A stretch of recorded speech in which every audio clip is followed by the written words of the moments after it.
Ikhwani fi din, a'azakumullah. Kaum muslimin yang saya hormati.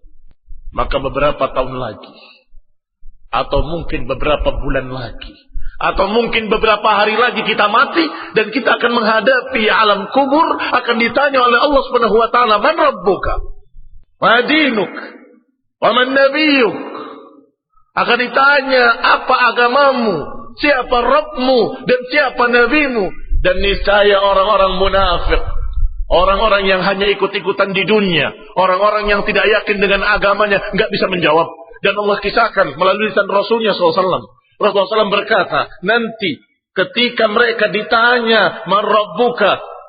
Man nabiyyuk?" atau "Ma dinuk?" dia tidak akan menjawab dan akan berkata, la adri. Sami'tun nas yaquluna syai'an faqultuhu. Aku tidak tahu, aku tidak tahu. Aku cuma mendengar manusia berkata sesuatu, aku cuma ikut. Aku hanya ikut mereka. Ini para munafikin. Ini mereka-mereka para mudabdabin. Mereka-mereka yang muqallidin, yang hanya ikut-ikutan. Mereka berkata dalam kuburnya, la adri. Aku tidak tahu, aku tidak tahu. Sami'tun nas yaquluna syai'an faqultuhu. Aku dengar manusia berkata sesuatu, kemudian aku ikut mereka. Maka dipukullah dengan pukulan dari besi. Bimidrabin min hadid. Wa yusma', dan terdengar suara jeritannya oleh seluruh makhluk kecuali manusia dan jin. Adapun binatang-binatang kadang mereka mendengar dan mereka terkejut dan kaget mereka, sedangkan manusia tidak mendengar. Kalau saja kata Nabi manusia diperdengarkan jeritan mereka, misalnya mereka semuanya akan tersungkur gak sadarkan diri, akan pingsan seluruhnya. Kemudian dihimpit dengan bumi sampai ikhtalafat adla'uh, sampai bersilangan tulang rusuknya. Kaum muslimin yang saya hormati, itu baru ancaman adab kubur yang Allah Subhanahu wa taala menyatakan tentang Firaun bahwa mereka diazab ila yaumi yub'atsun. Diazab, an-naru yu'raduna fiha aw yu'raduna 'alaihi. An-nar, neraka didekatkan kepadanya sampai hari kiamat. Apa maknanya itu? Maknanya adab kubur sebelum adab akhirat. Bagi siapa yang mukmin, maka kuburnya akan menjadi raudhatun min riyadil jannah. Adapun bagi siapa yang kafir, kuburannya menjadi hufratun min hufarin nar, belumbang dari belumbang-belumbang neraka. Ikhwan fiddin, a'azakumullah, kaum muslimin yang saya hormati. Rasulullah SAW menyatakan, "Aktsiru dzikra hadimil ladzat." Perbanyaklah untuk mengingat kematian. Mengingat kematian itu memiliki sekian banyak hikmah. Di antara hikmah yang sangat jelas adalah orang yang ingat mati akan mempersiapkan bekal untuk akhirat. Adapun mereka yang tidak ingat mati, mereka selalu berpikirnya dunia dan dunia dan dunia. Saya belum punya mobil, saya belum punya rumah, saya masih kontrak, saya harus begini, saya harus begitu. Selalu berpikir tentang dunia karena mereka nggak ingat kalau besok dia akan mati. Dia nggak ingat kalau sebentar lagi dia akan masuk liang kubur. Alhaakumut takatsur hatta zurtumul maqabir. Sungguh bermegah-megahan, memperbanyak harta telah melalaikan kalian hatta zurtumul maqabir, sampai kalian masuk liang kubur. Dia mendapatkan satu gunung emas, masih ingin gunung yang kedua. Dia mendapatkan satu lembah harta, dia masih ingin lembah yang berikutnya. Sampai kapan? Sampai mulutnya tertutup dengan tanah.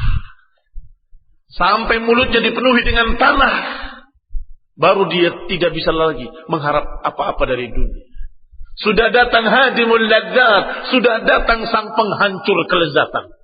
Sudah datang hadim yang meruntuhkan segala macam kenikmatan dunia. Dan setelah itu terbuka pintu akhirat.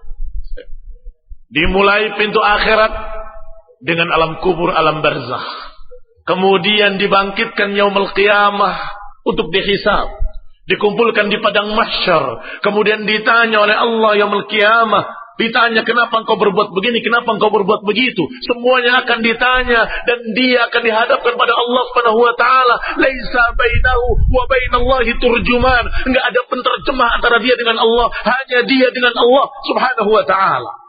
Ditanyakan kenapa engkau berbuat seperti ini? Kenapa engkau berbuat seperti itu? Setelah itu, al-jaza. Al-jaza, balasan, in khairan fa khairun wa in syarran fa syarrun. Kalau jelek dibalas kejelekan, kalau baik dibalas kebaikan. Kaum muslimin yang saya hormati, ini semua akidah yang harus diyakini oleh setiap mukmin. Bahwa hidup bukan hanya kehidupan dunia, bahwa hidup ini memiliki kehidupan lain yang lebih kekal dan lebih sempurna. Digambarkan oleh Ibnu Qayyim rahimahullah bahwa kehidupan itu ada berbagai macam. Ada kehidupan bertemunya ruh dengan jasad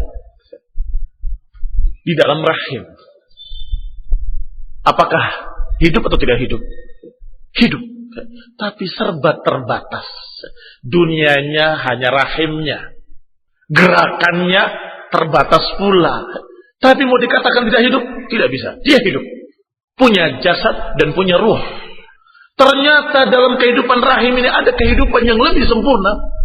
Itu kehidupan di dunia.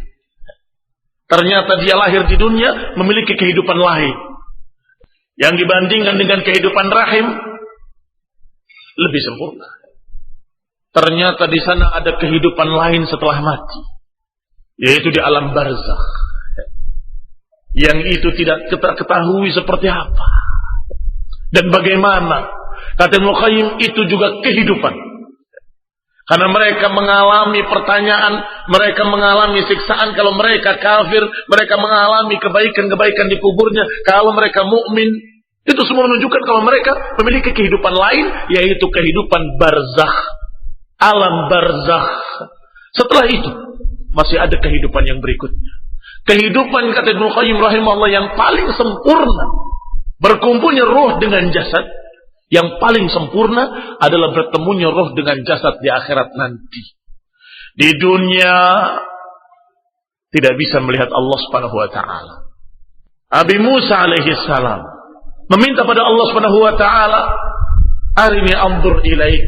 Ya Allah, perlihatkanlah, aku ingin melihatmu. Kata Allah, "Lihatlah gunung itu. Kalau gunung itu tetap di tempatnya, engkau bisa melihatku. Kalau gunung itu runtuh, berarti engkau tidak akan bisa melihatku." Falamma tajalla lil jabali ja'alahu dakka. Ternyata ketika Allah menampakkan dirinya pada gunung, gunung itu hancur dulu. Wa kharra Musa sa'iqa, dan Musa tersungkur pingsan, gak sadar diri. Ketika sadar, minta ampun pada Allah Subhanahu wa taala. Aku enggak akan lagi meminta kepadamu apa yang aku tidak punya ilmunya. Kaum muslimin yang saya hormati, itu kehidupan dunia. Tapi kehidupan di jannah nanti, ketika mereka Allah bangkitkan, Allah hisab dan masuk dalam surga, mereka akan mendapatkan kesempatan memandang wajah Allah Subhanahu wa taala. Berarti kehidupan mereka ketika itu berbeda dengan kehidupan dunia, lebih sempurna, lebih sempurna, lebih sempurna. Maka Allah Subhanahu wa taala menanyakan pada mereka, bukankah apa yang aku janjikan sudah aku penuhi? Kata mereka penduduk surga, bala, tentu ya Rabb. Alam tubayyid wujuhana. Bukankah engkau telah memutihkan wajah-wajah kami? Bukankah engkau telah masukkan kami ke dalam surga? Bukankah engkau telah menyelamatkan kami dari api neraka? Sampai Allah berfirman, maukah aku tambah? Kata mereka, tentu. Tambahan apa lagi ya Rabb? Maka Allah menyingkapkan tabirnya. Dan mereka seluruhnya memandang wajah Allah. Dan merasa lezat, merasa nikmat memandang wajah Allah Subhanahu wa ta'ala. Yang tidak sama dengan makhluk apapun. Tidak sama dengan manusia manapun. Tidak sama dengan makhluk. Laisa kamitslihi syai'. Mereka merasa nikmat dan lupa dengan kenikmatan surga. Sampai Allah tutup kembali hijabnya. Dan mereka bernikmat-nikmat dengan surga sambil rindu. Kapan pertemuan dengan Allah lagi? Kapan bisa memandang wajah Allah lagi? Itu kehidupan akhirat. Maka kaum muslimin yang saya hormati, kalau kalian tidak percaya dengan kehidupan akhirat, seakan-akan engkau dalam rahim yang kecil, nggak tahu ada kehidupan dunia. Yang ternyata ketika dia lahir baru dia tahu ternyata ada kehidupan lain. Demikian pula kehidupan dunia yang sebentar, yang Allah katakan sebagai fata morgana. Wa mal hayatud dunya, tidaklah hayatud dunya illa mata'ul ghurur. Tidaklah kehidupan dunia kecuali kenikmatan yang menipu, kata Allah. Mata'ul ghurur, kenikmatan yang menipu kalian, yang melupakan kalian pada akhirat. Disangka itu nikmat, ternyata itu adalah beban berat.